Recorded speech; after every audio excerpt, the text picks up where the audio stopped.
north of Ado-Ekiti flows a sacred river known as Omirin, the river of divine fishes. Here, the waters do more than nourish the land. They carry the spirit of a goddess. Local legend tells of a powerful deity who transformed herself into this river, leaving behind her sacred children, the fishes that swim within. To harm them is taboo. To eat them unthinkable. According to the people, no matter how long this fish boils, it will never soften. And anyone who dares to defile the sacred order by catching or cooking a fish from Omirin will face the wrath of the goddess herself. Ẹja tó wà ńbẹ̀ wọn kì í pa ẹgẹt wọn kì í pa ẹrí gbogbo ọ̀pẹ tó wà lókè ńbẹ̀ yẹ wọn kì í da ẹja yẹ ló jẹ́ important jù fún ẹja etí erin kó o ṣe é kò ní jiná wọn kì í pa gan kẹ́hìn gbọ́ mi sà wọn kì í pa ẹnìkan dán oníjọ́ kínní àná. Kówé sùn ká yè ṣe. Kówé kò sí nǹkan tó ní ẹja yẹn máa ṣe pé tóun bá mú lọ léwọn á sè é ó ṣe ẹja yẹn títí tí ẹja yẹn ò jiná péjọ. Ejò wà láwárí ọ̀hún tí wọ́n pèsè ẹjọ́ lẹ́jọ́ tó ó pẹja ẹni. Kí làwọn ìgbésẹ̀ tó ń wá gbé lẹ́yìn yẹn? Ó ṣètìtù ni. Ètùtù rẹ̀ ló ètùtù ẹni ló ṣe bẹ̀lẹ̀ ọ̀sẹ̀ yá. Eku bó ti ṣètìtù. Bó ti ṣètìtù rẹ̀ ó wà in life till now. The Erin Ayonigba River is not only a site of mystery, but also of healing. Òun lè dókítà rẹ̀ agidi. A gbọ́ mọ̀ èyí dókítà ló gbọ́ kàí ló bímọ. Òun lọ́ba iṣẹ́. Òun la alágbo ìwòyá wo mọ́. Torí kó bá ti lóyún sínú, ẹbẹ̀ láti ẹ̀gbàgbọ́ títí fún mọ́kà mú ebi. The people believe that its waters cleanse the body and spirit. They drink from it, bathe in it, and use it in their daily lives, trusting the river spirit to protect their community from harm. Téèyàn bá gba àbọ̀dè, ojú ẹsẹ̀ yẹn ló máa lè rìn yẹn máa rí tán á padà. Visitors often come to feed the sacred fish with bread, watching as they gather gracefully at the surface. Àwọn òyìnbó àwọn nǹkan kan ìṣẹ̀ṣe tán máa wá náà wá mú bí 5 litre táà fi rọ omi táà ṣàdúrà táà ṣe kí à ń gbàdúrà. Níjọ́ kan àwọn oníṣẹ̀ṣe ẹni tó rọ́mọ bí wá sísàlẹ̀ lọ́run àwa gbàdúrà fún wọn ọdún kejì ẹ̀ ọwọ́ agbọ́mọyẹ wá láti ṣàdúrà fún. For the people of Erin-Gio, Omirin is more than just the water. It is life, healing, and the heartbeat of their faith.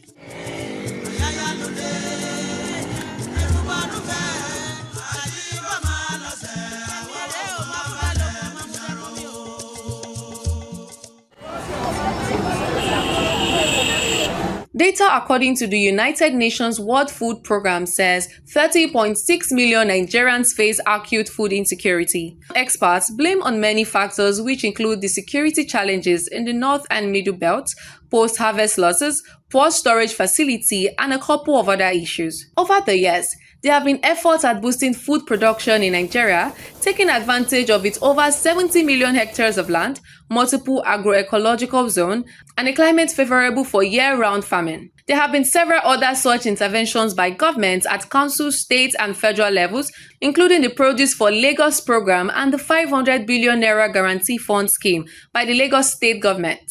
In September, the Minister of Agriculture and Food Security, Abubakar Yari, said the prices of food items have crashed across the country, but some Nigerians differ, saying they are yet to feel the ease.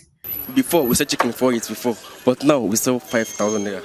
This one, before I selling 300, now I selling 500 because only it don't cost. Down I selling, before I selling 3,500, now I selling 6,000. Everything don't cost. About 2 months ago, we are buying the food. Like rice or back of rice is 70-something thousand naira, like 75, 78, 73. But now 60, 62, 50, 55 safe. So if I look, it's gone down now. Not to say like if you have increasing the price now. 2025 marks the 80th anniversary of the annual World Food Day, which is celebrated on October the 16th every year. This year with the theme, Hand in Hand for Better Food and a Better Future, the United Nations target building a peaceful, sustainable, and food-secure future where everyone has access to a healthy diet. To achieve this, experts suggest the way forward must be comprehensive, from tackling insecurity to investing in climate resilience farming to improving storage, irrigation, and transportation systems. That's in addition to strengthening farmers' cooperatives, access to finance and research. With the right investment, policies, and protection for its farmers, Nigeria may be on its way from food insecurity to food sovereignty. Because in a nation so richly blessed, no one should go hungry. If you order Bolt, InDrive, or Uber and you see this man run for your life. Immediately I entered this man's car, there was something hanging in front of his mirror. It looked so fetish and... But this same man picked me up, May 3rd, and he did the same thing. Oh, chef Bolt, chef Uber, chef InDrive. I'm getting scared because like, oh my God, what if he's the one? You guys, please be careful. This is the man who goes around in Bolt, InDrive, and Uber, allegedly robbing women of their belongings, raping ladies in his ride, and pretending to offer safe transport while carrying knives, scissors, guns, and other weapons in his car. This guy has pepper spray, he has gun, he has sharp weapons, whatever. For months, young women have cried out, sharing stories of their painful encounters with this predator. They talk about how he allegedly threatens them, hurts them, and strips them not just of their possessions, but of their dignity. And you're telling me I'm not with your food. He's like, you want me to kill you here? Immediately he now brought out the knife. He was not holding the knife. He said he's going to stab me to death. Started diverting to another route. That, do I have condom inside my bag? Look at what he was asking me. I said I don't have condom inside my bag. He now searched my bag, that he's going to send my body in parts, that he already has people that will buy my body. Despite these cries and warnings, he is still on the road. He is still picking up unsuspecting women and still moving through Uber, Bolt, and InDrive like a hunter waiting for his next victim. And the most heartbreaking question remains, why is a man like this still allowed to drive? Why has no company taken firm action to protect the very people they promise safety to? Uber are still allowing this man to drive after he has victimized a lot of girls. Every day they're going to complain about on a ride, every day. So why would Uber and Bolt and InDrive allow a known criminal walk with them? Will you be employing a highway robber to be on the highway picking people? Every day that passes without justice is another day of risk for countless women. What use is technology if it cannot protect the vulnerable? What good is business when it ignores the cries of the broken? To the companies, the question is simple. How many more women must be hurt before you act? How many more tears must fall before you listen? Please, Nigerian police, come to our help. Like, the government should look into it, police, they should look into it, and even close to like 8 or more were saying, oh, I've been inside this man car before, oh, I'm a victim, oh, I almost got kidnapped. What? The worst part of this issue is that it has been reported to the police, but police did nothing about it. To every reader, this is not just a story. This is a call to wake up, a call to demand safety, a call to make sure that no man, no matter how cunning, is allowed to use the wheel as a weapon against women again. Because as long as this man is allowed to drive, every woman on the road is in danger. The government is not doing anything. Somebody should do something about this guy.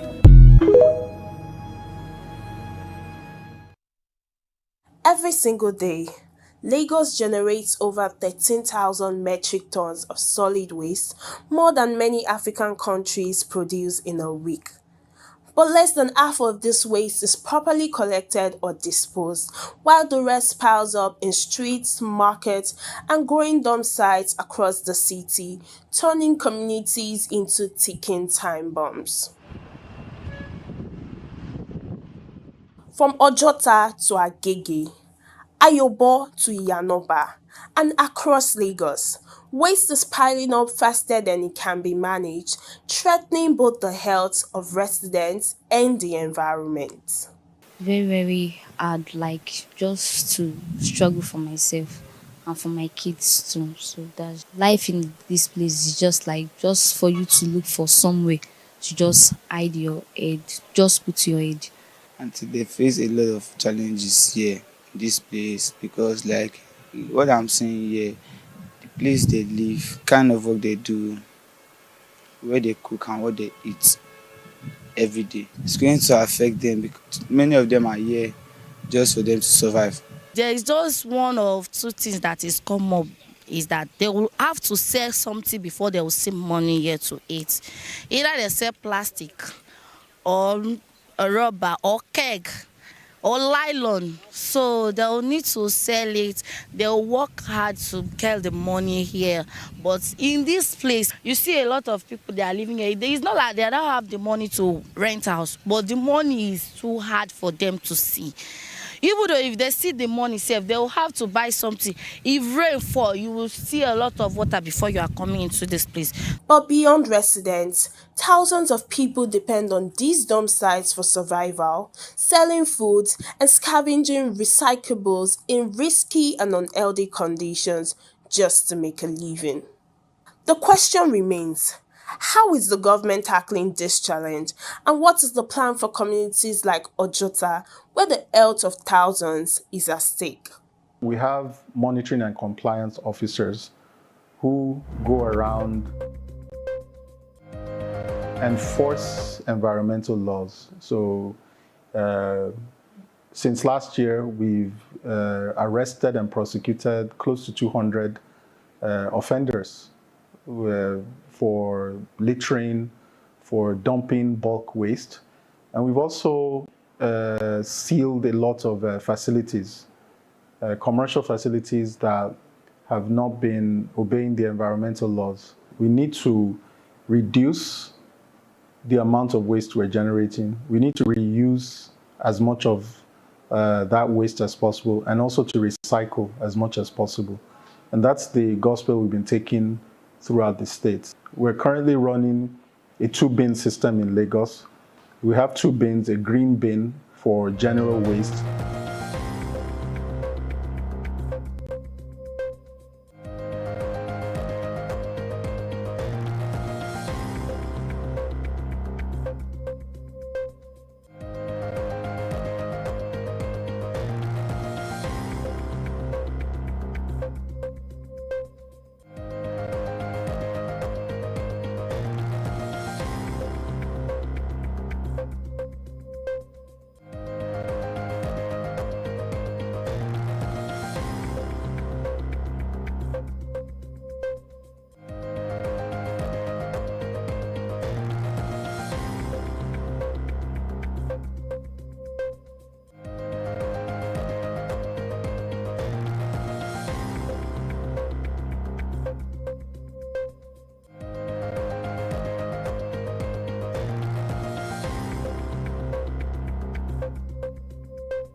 On Africa News 24 TV.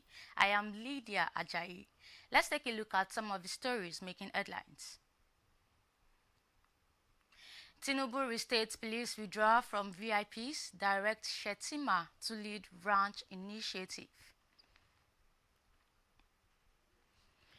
Tinubu meets Osun APC governorship aspirants, urges consensus candidates as Adeleke emerges Accord Party candidate.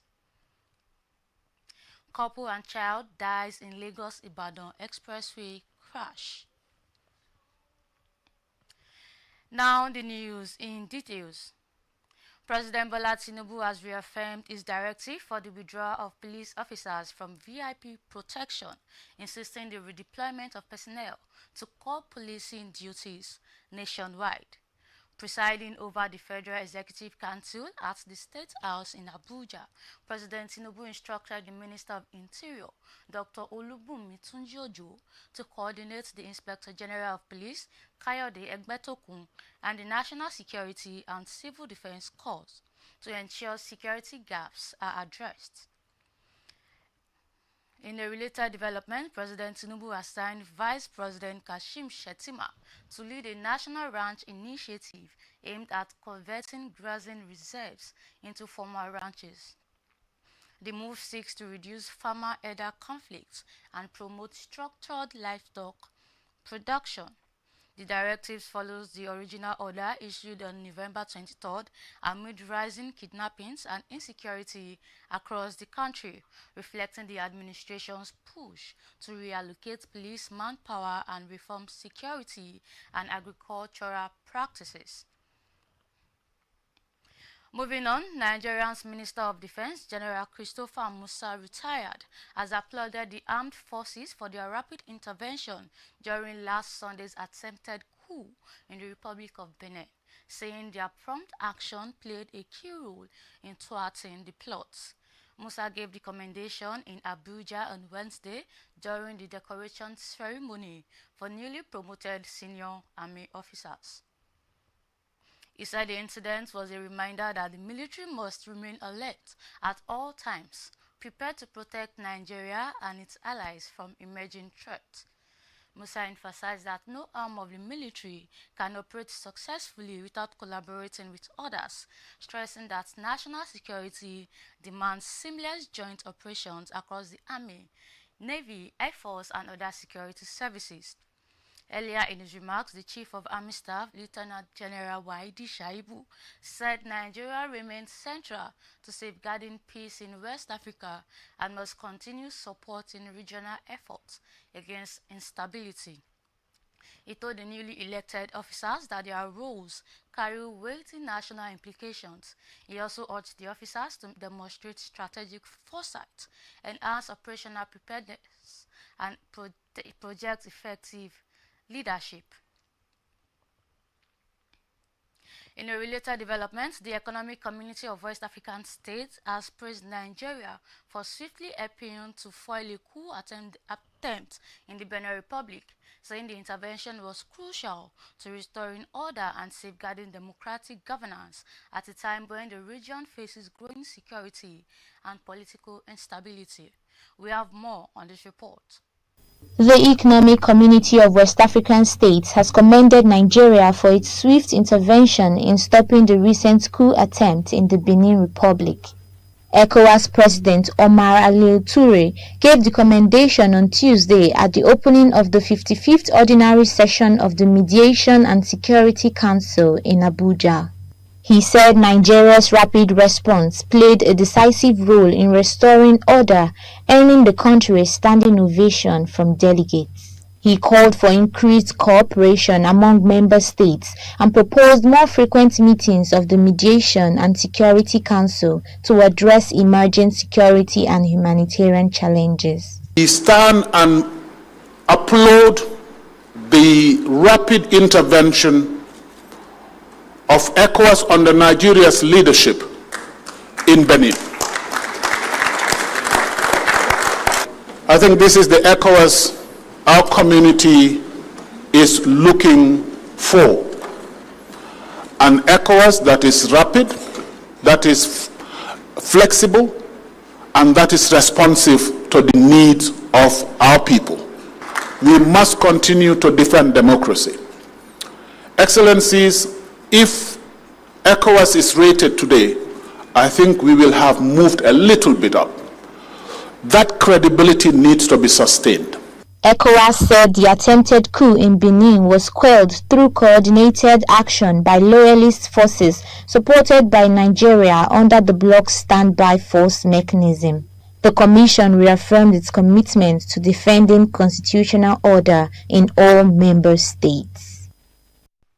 And away from that, the Nigeria Governors Forum and NNPC Limited are at odds over claims that the oil company under-remitted about $42.37 billion in oil revenue to the Federation Account Allocation Committee between 2011 and 2017. The audit conducted by Periscope Consulting flagged the alleged shortfall as a serious concern for state allocations. NNPC has rejected the findings, insisting all revenues were properly remitted during the period. The company described the report as inaccurate and misleading, noting that the accounts have always been audited and transparent. FARC has intervened, directing both parties to a joint reconciliation session to harmonize records and clarify discrepancies. This is aimed at ensuring future allocations are accurate and avoiding further disputes. Observers says the outcome of this reconciliation will be critical. Any confirmed shortfall could strain state finances, delay monthly allocations, and heighten public concern over transparency in Nigeria's oil revenue management. Moving on a tragic note, a couple and their child have been confirmed dead by the Lagos State Traffic Management Authority following a crash at the sectorial bus stop end of the Lagos-Ibadan Expressway. Authorities also confirmed that 2 other persons sustained critical injuries in the accident. LASMA said the crash involved 3 vehicles, an Audi, a Toyota Camry, and a Toyota Corolla, and occurred when a heavily loaded truck traveling at excessive speed struck one of the vehicles from behind. The collision caused a chain reaction, sending the vehicles into other moving cars, while the truck driver reportedly fled the scene immediately after the accident. The injured victims were extricated from the wreckage and taken by Lagos State Ambulance Service to a public hospital for urgent medical attention, while the bodies of the deceased family members were recovered and handed over to the Lagos State Environmental Health Monitoring Unit for evacuation. LASMA General Manager Olalekan Bakarioki described the death as an unbearable and irreplaceable loss and reiterated warnings against reckless speeding, especially by drivers of heavy trucks. He added that LASMA is committed to strengthening traffic surveillance, enforcing regulations, and collaborating with emergency agencies to prevent similar tragedies. As today marks World Human Rights Day, a large crowd of demonstrators under the banner of the End Bad Government movement rallied at the Lagos State House of Assembly on Monday to mark World Human Rights Day, calling on the government to address a wide range of social and economic issues affecting citizens. We have more in this report. Just come from the federal court in Abuja. A protest has erupted at Lagos State National Assembly as citizens gather to demand an end to demolition and land grabbing, an end to insecurity, an end to continued harassment by the policemen. The demonstrators are tired of the growing hardship of the country. They complained about the inflation and many other things, and they are calling on the lawmakers, on the government officials to do something about it. Today is December 10, which is the Women's Rights Day. So we are here to show Nigerians that we are not satisfied with what is going on. They are demolishing houses every day. There's insecurity in every corner of Nigeria. We do not have peace. We cannot sleep and wake up peacefully. So that's why we are here, to show them in the National Assembly that we are not satisfied. We totally reject their policy, their neoliberal policies, that we want a socialist society. According to the Constitution of the Federal Republic of Nigeria, 1999 Constitution, as amended, particularly Section 14(2)(b). It says, and I quote, "The security and welfare of the people shall be the primary purpose of government." So in a situation whereby what is happening in Nigeria, the people are not secured and the welfare of the people is not being taken care of, we are reminding government that government has a responsibility to ensure that the welfare of the people is well taken care of. Nigerian government does not respect any human rights. In fact, what is happening in this country today is not different from what used to be the case in Uganda back then under Idi Amin. When at that time you had the right to free speech, but freedom after speech was not, guaranteed. Today, freedom after speech is not guaranteed in Nigeria, and that is why many of our people, including the journalists, are being harassed by the Nigerian state, either by being slammed with one false charges or the other, or some of them, especially in the case of journalists, have even been disappeared simply because they are seeking the truth. So you're giving us your petition. I can assure you, on behalf of the Right Honorable Speaker, Dr. Mudashiru Ajayobasa, on behalf of Right Honorable Speaker, Dr. Mudashiru Ajayobasa, the House above common standards of excellence. Yes, above common standards of excellence. You're giving us this, and we're definitely going to look into this. Alita continue. The House of Representatives have stepped down several bills transmitted from the Senate, heightening concerns over a growing tension between both chambers. During Wednesday plenary, lawmakers expressed frustration over what they described as prolonged delays in the Senate's handling of House-passed bills. The action, they said, was a push for legislative balance and a call for renewed cooperation within the National Assembly. There is more on this report.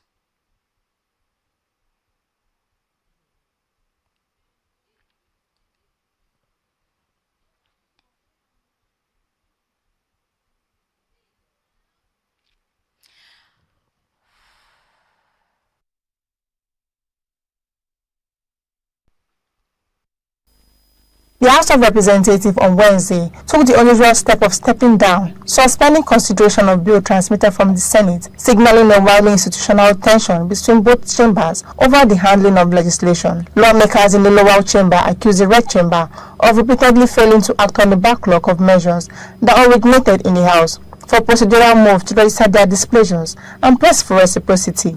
Members argued the House of Representatives to pass a long list of bills as scheduled for concurrence by the Senate, with widely reported count around 140 to 146 bills left unattended. Several members of the House of Representatives during a plenary declared that they had personal bills pushed back in the upper chamber for months, while some for over a year, promoting motions to step down Senate concurrence bill until the impasse is addressed. Some members called for a return of inter-chamber dialogue and for committees of both sides to fulfill statutory reporting duties promptly, arguing that mutual cooperation rather than a tit-for-tat step down to prevent further erosion of public trust. The All Progressive Congress offers a more coherent and disciplined platform, one that aligns better with the aspirations of our constituents and provides the stability required to deliver development and meaningful governance. My defection is therefore an act of responsibility. It is rooted in principle, strengthened by faith, and anchored on the overriding need to serve my people without any encumbrance. It is a great pleasure that I rise to move that the House do adjourn plenary to tomorrow, 11 a.m., same venue. I so move. While appealing to the clerk and the secretariat to delete the other part of announcement which is not part of our programs today, I hereby second that we should do adjourn till tomorrow, 11 o'clock. Parliamentary watchers warned that the standoff could deepen legislative gridlock and slow the passage of time-sensitive laws, while critics say it exposes weaknesses in committees' oversight and the rules that govern referral and concurrence. The The Senate is taking up two major national concerns on the soaring cost of domestic air travel and sudden changes in the secondary school examination curriculum.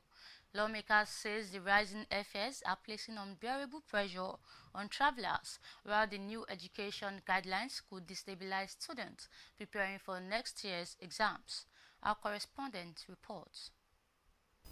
The Senate has ordered an investigation into the sharp rise in domestic airfares after a motion revealed that one-way flight on the Abuja-Lagos route now costs between 400,000 naira and 650,000 naira. Sponsor of the motion, Senator Buhari Abdul Fatai from Oyo North, blamed the icon worsening highway insecurity, which has pushed many travelers to rely heavily on air transport. Lawmakers described the situation as exploitative, warning that the high cost is making travel impossible for many citizens. From Abuja to Lagos ranges from 400 to 650,000. Even from here to Ilorin is about 450,000. When we noticed all this, the committee, we decided to even investigate further. And we now find out that cut across, people cannot afford to travel. In the past, there is this intervention by the Central Bank of Nigeria, while so many airline operators were giving some consideration, in some exemption, concessional rates. And up to now, and I know it's still on. So there is need for us, having known all these facts, to bring all these relevant stakeholders and confront them. In another development, the Senate is questioning new issued curriculum guidelines that introduce new subjects while removing computer studies and civic education from the 2026 examination syllabus. Lawmakers says applying these changes to students already in senior secondary school 3 could trigger mass failure, as many schools lack the preparation and facilities to teach the new courses. This implies that each people will have between 2 to 3 courses to be examined upon in May, June next year, despite not ever offering the courses before and with abysmal preparation. We wake up, we think of an idea, we seek to implement without preparation. Have we prepared the laboratories, all the necessary equipment to make this kind of subject possible? The Senate says those concerned in aviation and education sector must operate with fairness and proper planning. Committees leading the investigations are expected to submit their report within 2 weeks. Let's go on a short break, and when we return, we will bring you more stories in politics. Please stay tuned.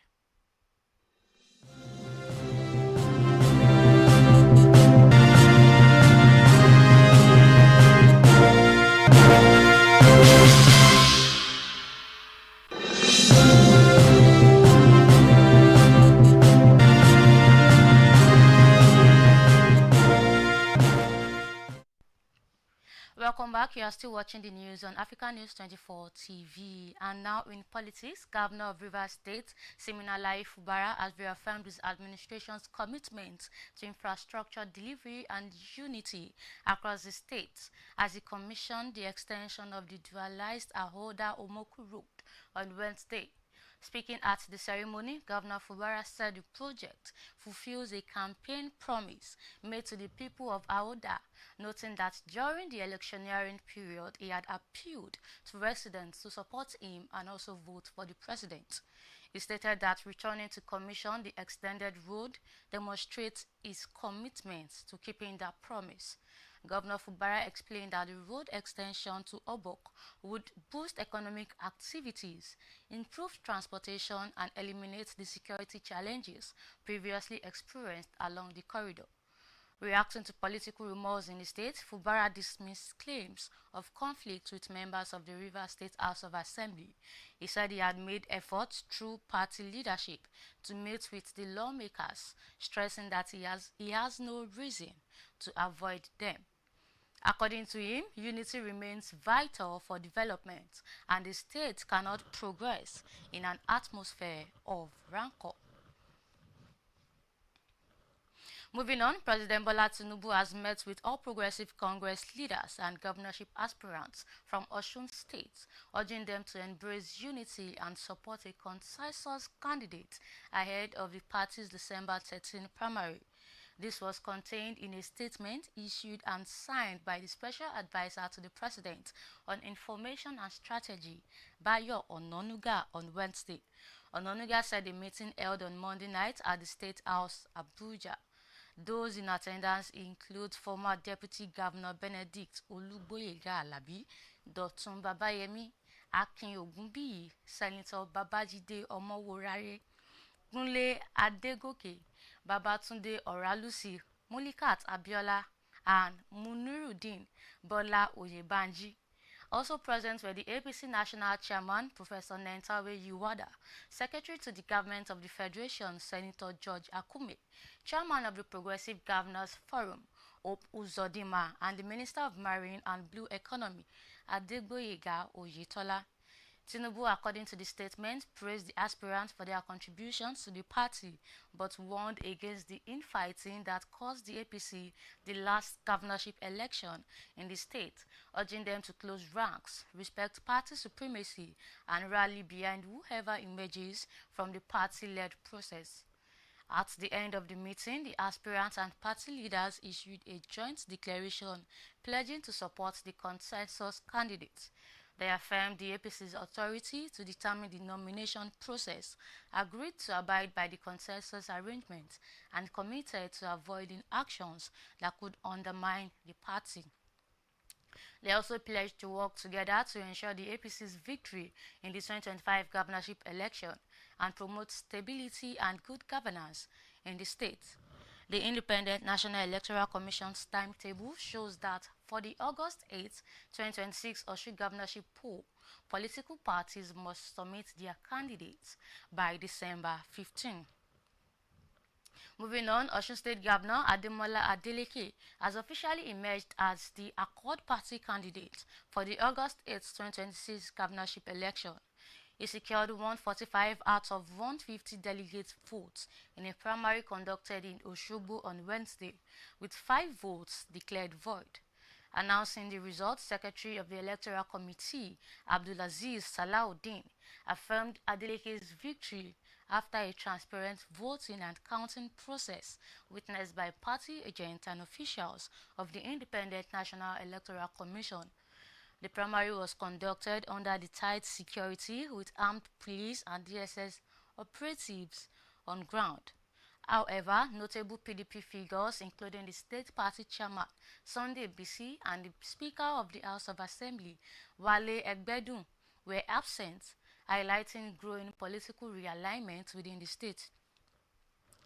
Adeleke, who defected from the PDP on November 6, said he joined the Accord Party after wild consultations to pursue his second-term ambition.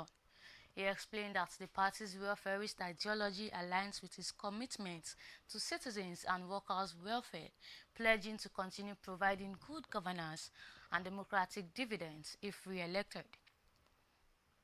The national chairman of the People's Democratic Party, Tanimu Turaki, has dismissed reports of a factional crisis within the party, insisting that the PDP remains fully united under the leadership of the National Working Committee.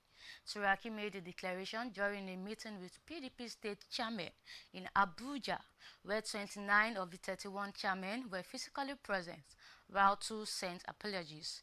He emphasized that the collective presence and support of the chairman confirmed the legitimacy of the National Working Committee elected during the Ibadan Convention of November 16. He argued that those claiming to lead a parallel faction were not recognized members of the party's leadership structure.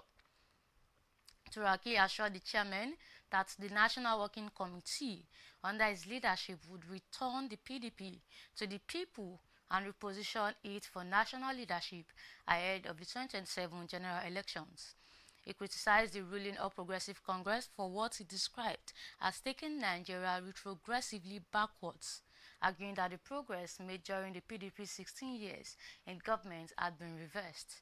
Turaki vowed that the PDP would reclaim power and steer Nigeria toward a more prosperous future, stating that the party has done it before and is prepared to do it again. despite the backing of PDP governors who facilitated a smooth transition from former chairman Umar Damagum to Turaki ahead of the expiration of Damagum's tenure on December 9.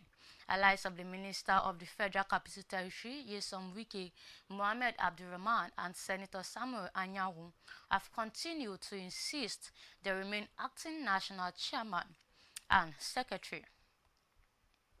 Let's go on a short break now, and when we return, Teniola Temitayo will bring you stories from the business sector.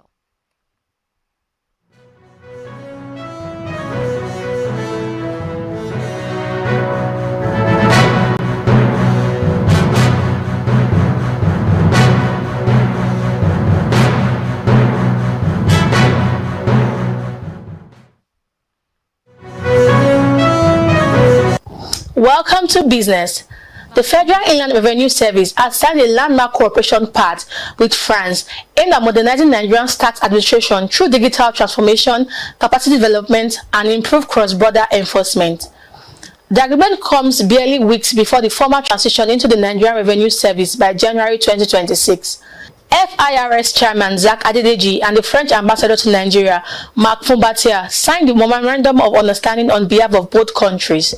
The disclosure was contained in a statement issued by Dare Adekombi, the Special Advisor on Media to FIRS Chairman, on Wednesday. The agreement signed at the French Embassy in Abuja brings FIRS into formal working partnership with France Tax Authority, Direction Generale des Finances Publiques, one of Europe's most technological advanced revenue agency. Adedeji said the partnership symbolizes a shared ambition to build stronger, more resilient and forward-looking tax system at a time global public finance is being reshaped by technology, artificial intelligence and cross-border digital commerce. The FIRS chairman listed digital transformation as a central pillar of the pact, noting that Nigeria aims to leverage France's experience in automated compliance system, data-driven audit and tax clear service platform. The MOU also covers cooperation on international taxation, exchange of information, transfer pricing, and tackling base erosion and profit shifting, a growing concern for government as businesses increasingly operate across borders. Moving on, the Central Bank of Nigeria has charged the newly inaugurated Board of Agricultural Credit Guarantee Scheme Fund to ensure that lack of collateral or remote location no longer prevent Nigerian farmers from accessing credit. The governor of the CBN, Olayemi Kaduso, said the charge in Abuja during the inauguration ceremony, describing the scheme as a critical institution that must evolve to meet financing need of modern agriculture. The 48-year-old ACGSF is one of Nigeria's foremost and longest-standing development finance programs with a rich history in our social-economic journey. Cardoso said the core objective going forward is to make agricultural credits more accessible and inclusive. The CBN governor, who urged the board to ensure that the scheme become a reliable partner for farmers seeking financing, stressed the need for stronger monitoring mechanism to track the impact of guaranteed loan, noting that the era of disbursing funds without verifiable outcome must end. And finally, the Securities and Exchange Commission has applied to Investment and Securities Tribunal to freeze all bank accounts of Crypto Bridge Exchange and 25 other defendants. They are accused of defrauding investors of 1.3 trillion naira through an illegal digital assets investment scheme. The SEC is also seeking approval to seize properties and assets allegedly brought with funds from victims. The regulator says this is necessary to protect investors and prevent further losses. CBEX'S had promised extremely high returns to investors, a warning sign of a Ponzi-style scheme, and its collapse left hundreds of thousands of Nigerians with frozen investment. The tribunals adjourned the case to January 27, 2026, as authority continue to enforce recovery assets and hold promoters accountable. And that's all on business. Over to you for the rest of the news.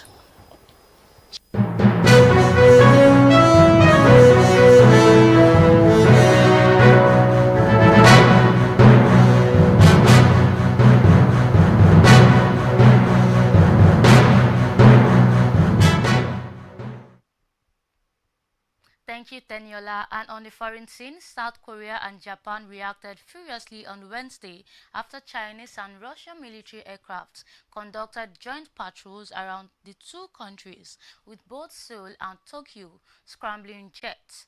South Korea said it had protested with representatives of China and Russia, while Japan said it had conveyed its serious concerns over national security.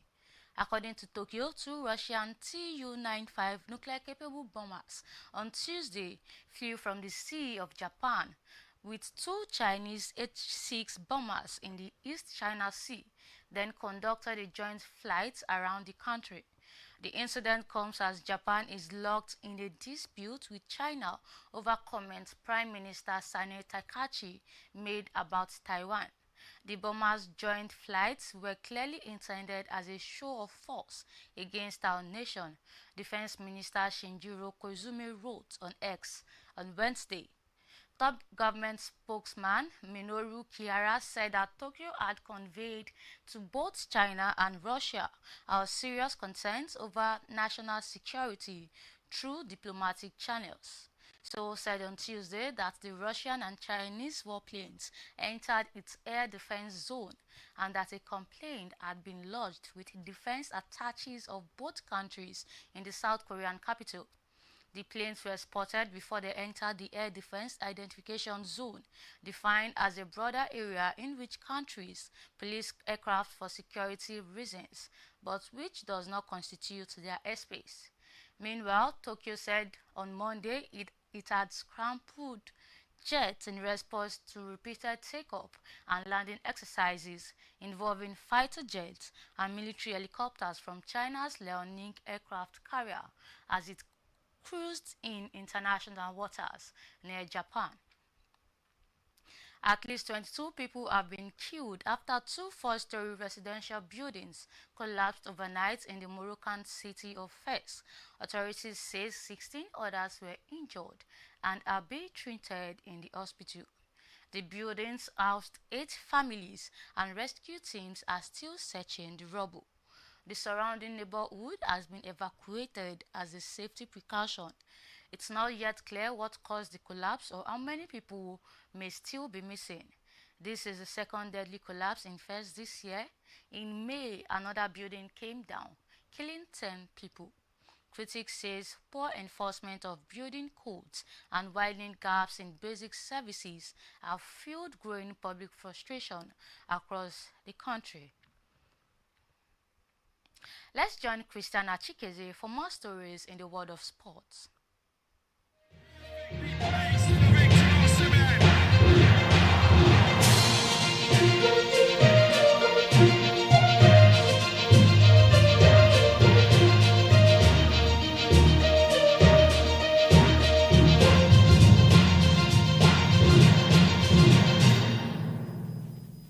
Thank you. Welcome to sports. Atalanta pulled off a dramatic 2-1 comeback over Chelsea in a crucial Champions League group stage match on Tuesday night. Chelsea took the lead in the first half through João Pedro, but Atalanta responded after the break with an equalizer from Gianluca Scamacca. Charles de Ketelaere then scored the late winner, completing a decisive turnaround, leaving Chelsea winless in their last 4 matches across all competitions. The result boosts Atalanta's hope of progressing to the round of 16, while Chelsea faces mounting pressure to secure qualification. Meanwhile, attention now turns to another high-stakes clash in the group stage as Real Madrid hosts Manchester City tonight. Real Madrid face defensive challenges with several players unavailable, while Manchester City aim to bounce back from a recent home defeat in Europe. Both teams have much at stake, with qualification and momentum in the balance. Football analysts predict a competitive match, with City considered slight favourites given current form, but Real Madrid's attacking options could make the game unpredictable.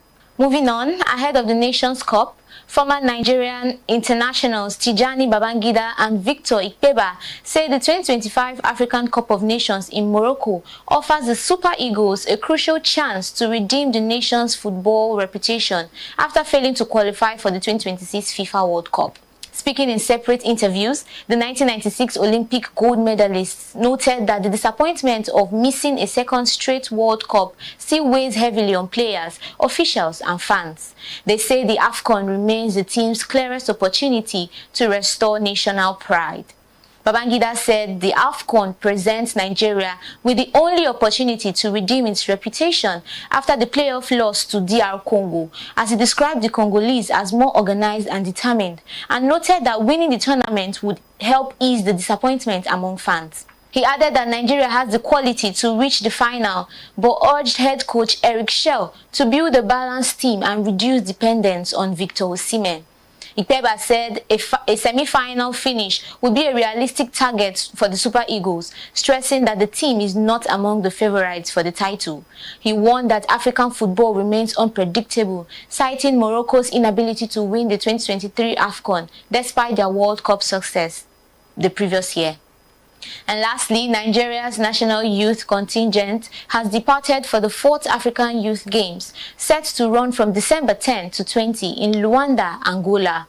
According to the National Sports Commission, the delegation comprises 86 athletes who will compete across 12 sports disciplines, which are athletics, badminton, boxing, beach volleyball, circling, judo, golf, swimming, table tennis, taekwondo, tennis and weightlifting.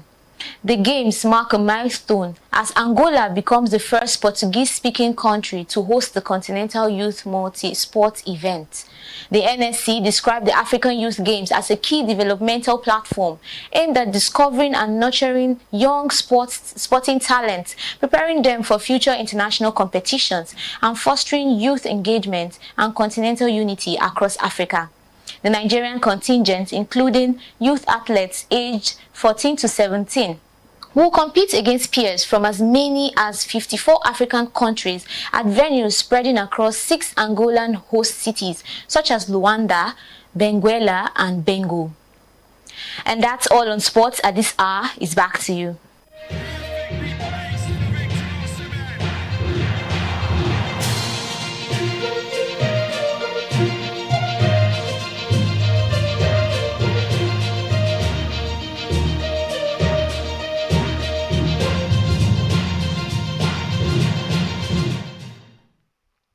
Thank you, Christiana Chikeze, for the sports updates. And to the entertainment news, award-winning actress Toyin Abraham has released the official trailer for her latest movie, Ovasabi Auntie, a drama that explores themes of family dynamics, laughter, and real-life lessons.